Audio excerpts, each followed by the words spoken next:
Referensi itu tidak cukup hanya membaca satu. Bukan tidak cukup. Anda harus banyak membaca buku, Anda harus baca referensi. Dengan referensi tunggal itulah jadinya seperti ini. Assalamualaikum warahmatullahi wabarakatuh. Kembali lagi bersama kami di kajian online daily. Dan kali ini kita melihat bagaimana instan karma terjadi usai Rocky Gerung menghina Pak Presiden kita, Presiden Prabowo Subianto, dengan sebutan yang sangat tidak pantas. Bahkan Pak Prabowo pun sudah mengatakan ada yang menyebutkan saya bajingan, tolol, dan lain-lain, tapi saya sudah tahu orangnya. Wow, ini penuh makna nih kalau Pak Prabowo Subianto sudah berkata saya sudah tahu orangnya. Namun, tahan dulu untuk membahas lebih dalam. Dan seperti yang kita ketahui bahwa Rocky Gerung memang seolah menasbihkan dirinya sebagai ahli filsafat dan lain-lain. Jago debat, tentu saja para pendukungnya memang sangat loyal dan menganggap dirinya jago debat dan lain-lain. Namun, kali ini ketangkasan dalam berdebatnya seolah tidak terlihat usai Bung Rocky ini menghina Pak Presiden kita benar-benar dibuat pelangak-pelongo. Dari yang biasa mendominasi dan berusaha mendominasi, kini seolah dibuat tak berdaya, dan kalau kata permainan catur, ini kena skakmat. Maju kena dan mundur kena. Dan kembali, kali ini mulut sombong dan arogansi yang tinggi seolah kena tamparan keras. Dan kita sangat rugi jika tidak menyimak sampai tuntas. Langsung kita simak terlebih dahulu. Bukan, saya harus koreksi Anda. Saya kira referensi itu tidak cukup hanya membaca satu. Bukan tidak cukup. Anda harus banyak membaca buku, Anda harus baca referensi. Dengan referensi tunggal itulah jadinya seperti ini. Saya minta klarifikasi, Anda mengatakan bahwa ALC itu oposisi. Kenapa ILC itu oposisi? ALC tempat Anda berbohong. Saya nggak bilang berbohong, tempat saya ngibul. Sekarang juga saya lagi ngibul. Saya tadi berharap ini adalah exercise dan pendidikan yang bagus buat masyarakat.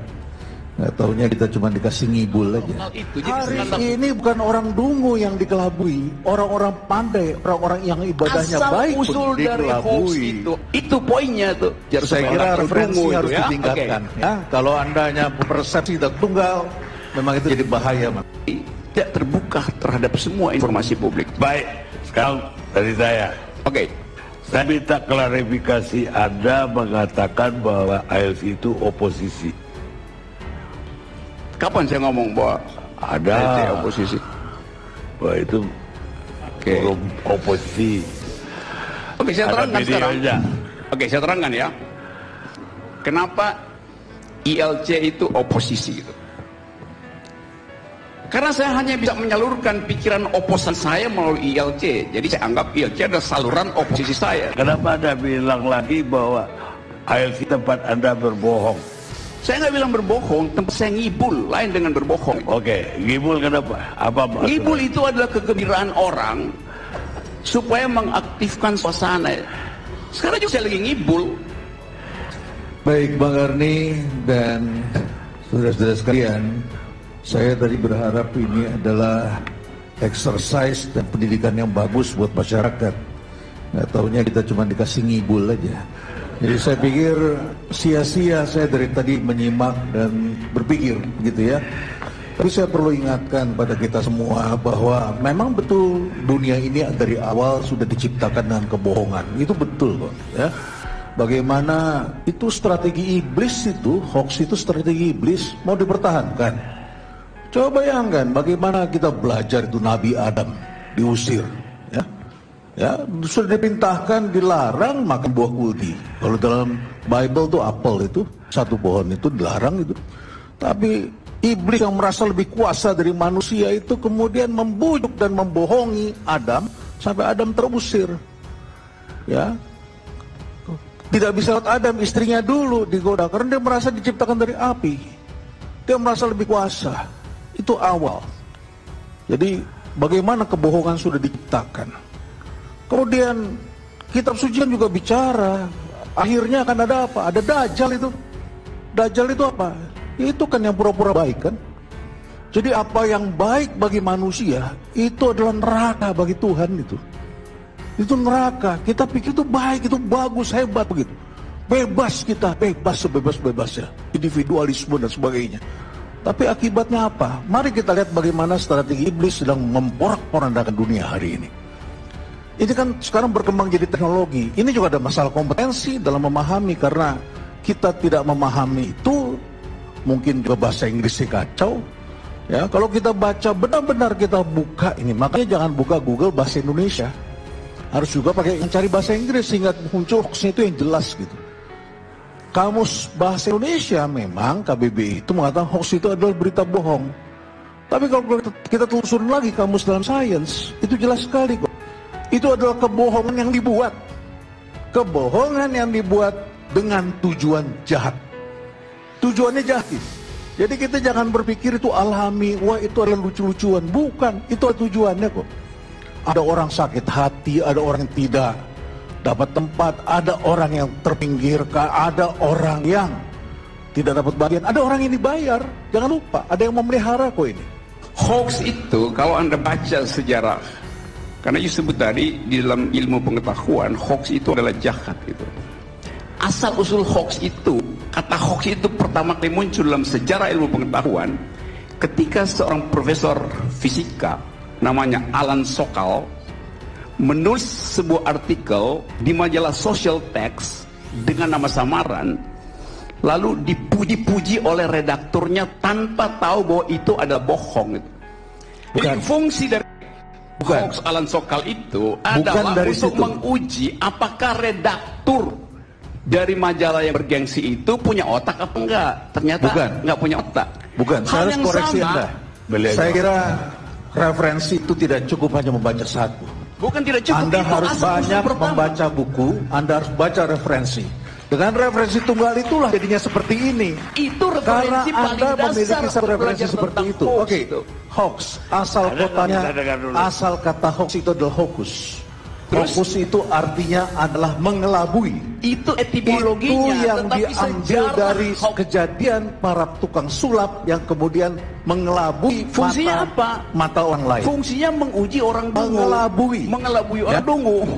Hari ini bukan orang dungu yang dikelabui, orang-orang pandai, orang-orang yang ibadahnya baik pun dikelabui. Itu poinnya tuh. Saya kira referensi harus ditingkatkan. Ya, kalau Anda hanya persepsi tunggal, memang itu jadi bahaya memang. Anda harus baca referensi. Dengan referensi tunggal itulah jadinya seperti ini. Ada yang memelihara. Contoh, apa yang terjadi di Inggris?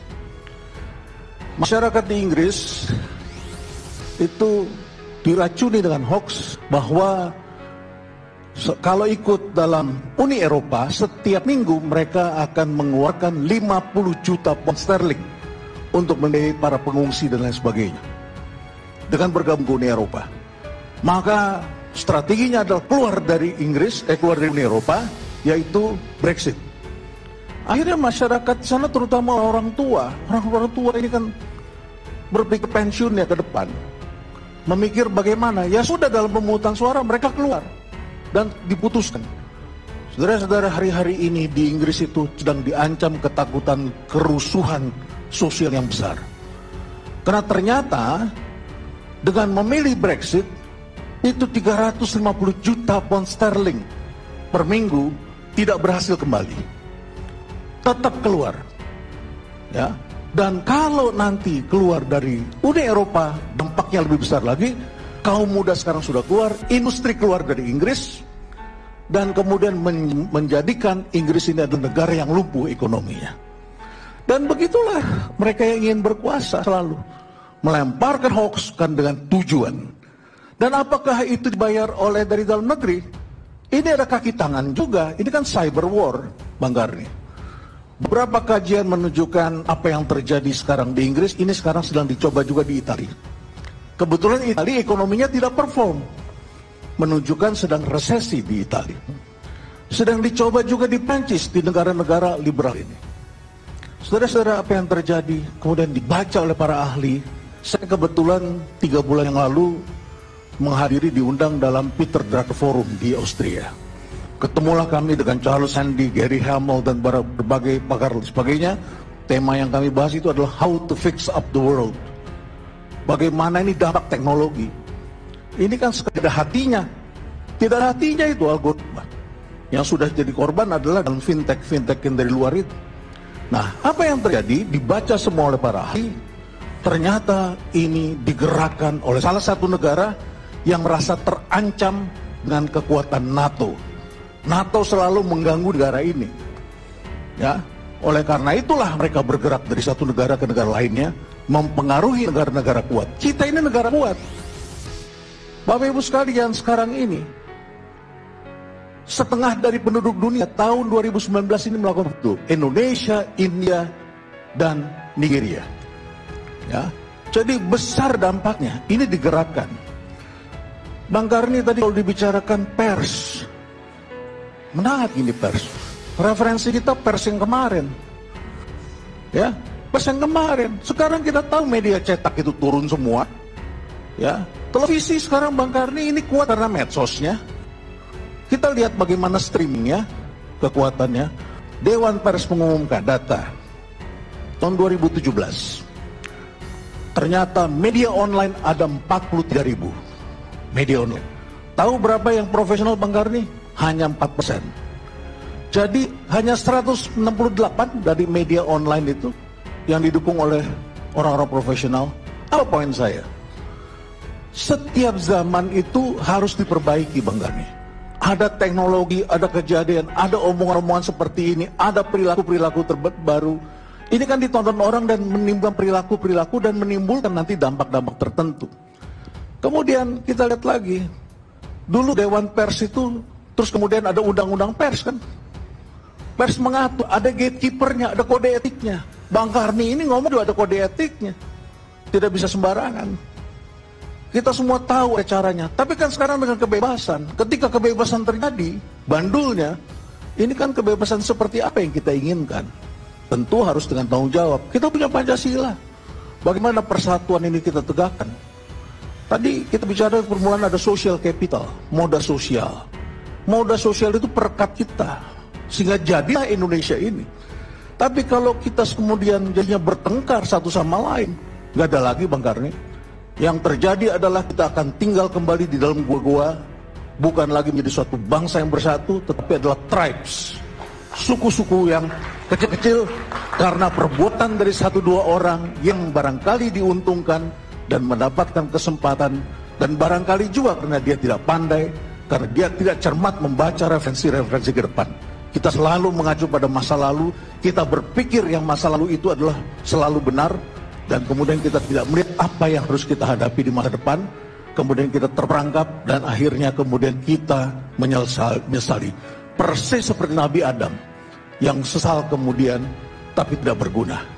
Kami menjadi kaum yang merugi. Ya, nah mudah-mudahan ini tidak terjadi hal seperti ini. Kalau saya sih berpikir ke depan kita harus menata kembali. Kita harus menata kembali. Demokrasi itu ada baiknya, tapi juga ada racun demokrasi. Ada hal-hal yang kurang, mari kita perbaiki. Dan barangkali dari sini kita beranjak, kita melihat lagi ke depan. Apa yang harus kita perbaiki dari segala persoalan-persoalan yang kita hadapi pada hari ini dengan munculnya teknologi tadi.